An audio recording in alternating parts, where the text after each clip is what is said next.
Hammaga assalomu alaykum, qadrli radio havaskor akalar. Mana bunday bir qo'lbola KV tuner yasash jarayoni. Hozircha mana bu kondensator ruchkalari yo'q. Mana bunday ruchkalar topdim. Juda ham katta ekan, biror narsa o'raymanmi, ko'ramiz hali. Taxminan mana shu ko'rinishga ega bo'ladi. Balki mana bulardan birortasini qo'yarman, ko'ramiz hali. Xullas, mana bunday bir qalin tekstalitdan oldi orqa panelini yasab oldim. Korpus esa ko'pchiligimizga tanish bo'lgan avtomobilning usilitel. Oldi paneli mana bu ko'rinishga ega bo'lgan.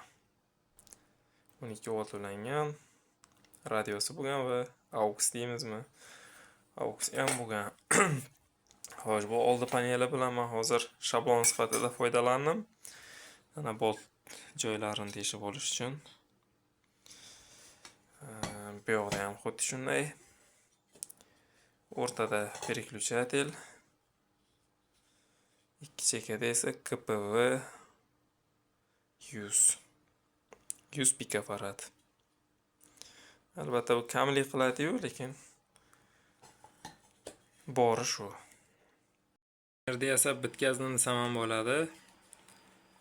Katushka o'ralish jarayonini suratga olmadim.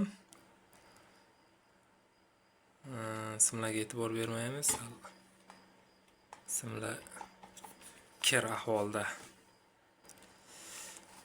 20 lik plastik trubaga ko'rib turganingizdek mana shuncha 0.8 mm lik sim bilan katushka o'raldi va har bir ikkinchi atvoddan, so'shan katushkani boshidan ikkinchi atvoddan simlar o'ralib chiqdi. Salgina kamlik qilyapti. 80 metrga 40 metr va undan yuqorisiga bemalol ishlayapti. Hozir mana tekshirib ko'ramiz. FM modulyatsiya. Xo'sh, KSV juda yuqori. Hozir videoni pauzaga qo'yib nastroyga qilib ko'raman. Mana hozir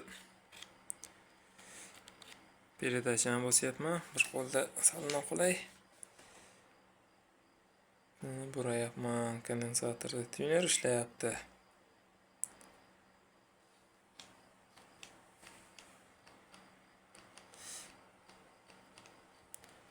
14 MHz FM.